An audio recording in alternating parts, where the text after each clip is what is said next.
This is Matrix Lord 212, and I'm reviewing the final issue of Superior Spider-Man number 12. Okay, so again, this book was really a work of art. It was amazing. I'm very happy because I've been a Spider-Man fan since I was a child, and Doc Ock was one of my favorites growing up. And the fact that he made a deal with Mephisto to be restored into his body with all his memories of Peter Parker being erased and all his thoughts of being a hero, all that stuff gone. When I first saw and read that Peter Parker died and Dan Slott had, Doc Ock become Superior Spider-Man, I was really, really pissed. And actually Dan Slott contacted me on my YouTube channel, and we wound up talking and stuff like that, a little bit here, a little bit there on Twitter over the years.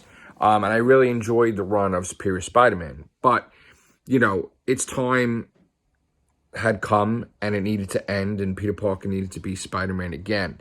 For whatever reason, I was kind of like, why are they doing this again? Why is Doc Ock gonna, be Superior Spider-Man again? Because he was going to be Superior Octopus.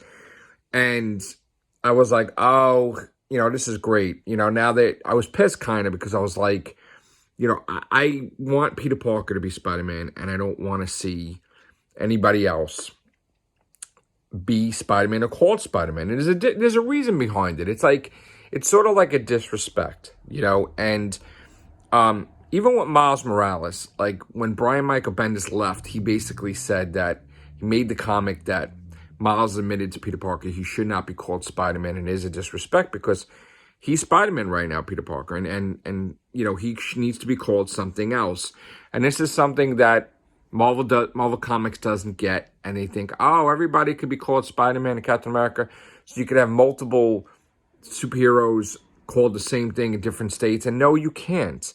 And again, I'm of the mind, like, not everyone gets a trophy, because if you keep giving everybody trophies, they never learn anything, and they think things are coming to them. And even when you play a sport or something, it's like, if you don't win, you lose. That's it. But you learn from your loss. You don't get rewarded for your loss. And with Marvel Comics lately, they try to make it that everyone could be a hero, and that's not the case. Not everyone can be a hero. And, they make 15-year-olds heroes. They make all these different things heroes, and not everybody could. That's the whole point. But they do. And like this whole mentality of there could be many Hulks, many Captain Americas, many Iron Man takes away the originality of the company. And, it limits the growth and the popularity because there's too much in the market. So me wanting just Peter Parker to be called Spider-Man, that's who Spider-Man is. Now, of course, Spider-Verse is different, but still,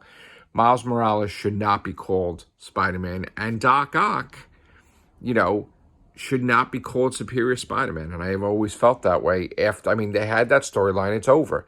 And I am very grateful and glad that, because I was kind of sad that Doc Ock was gone. And I'm glad that now, after the Mephisto deal, he is restored back in his body, originally 100% healed. And no, there was no mental illness that made him evil and stuff like that. That was him.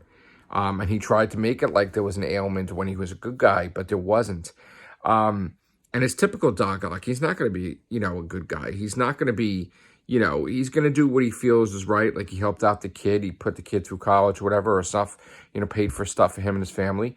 But that was like as a say goodbye to the old life. And now, Doc Ock is back, and he's going to be stronger than ever. And he's going to basically cause a massive problem for Peter Parker, Spider-Man. So, I'm glad that this book came to an end. I did enjoy it for a little while, up until they had the stupid War of the Realms nonsense in there. But this was never meant to be permanent. This isn't something that you could not put a label on Spider-Man in San Francisco, Spider-Man in Brooklyn, Spider-Man. I think that Marvel Comics needs to rethink their ideology and their philosophy, and, they need to, like, Miles Morales' book just needs to be called Miles Morales, not Spider-Man. He shouldn't be called Spider-Man. And I think they, even like other things with Captain America, there needs to be one Captain America, you know, one Hulk, one Iron Man. I mean, I'm glad they called Ironheart, but like, I just, you know, I just want there to be one, not multiple. And then when you have too much of one thing, it's no good and there's no demand for it, you know? So I know I'm rambling with this.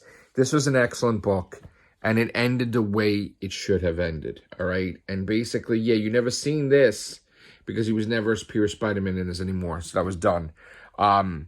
You know, and, you know, they actually said, like, the person he became, they made it that he died, yes, because that person is technically dead now, you know, Kevin Tolliver or whatever. I just hope they don't do anything like a clone of Kevin Tolliver, which would be Doc Ock as Superior Spider-Man, like, emerges while the real Doc Ock is running around. I don't want to see that, and I know with Marvel they may do that, and they may pull this garbage in a couple years. I hope not, because then we got the whole Peter Parker, Ben Reilly thing again. You have Doc Ock and the clone of Doc Ock, which would be Kevin Tolliver. I hope they don't do that. So I hope that story is wrapped, completely done, and now Doc Ock needs to be himself, Otto Octavius, with no Spider-Man powers, no spider sense, none of that stuff. So, all right, great issue, great send-off. Rest in peace to Superior Spider-Man.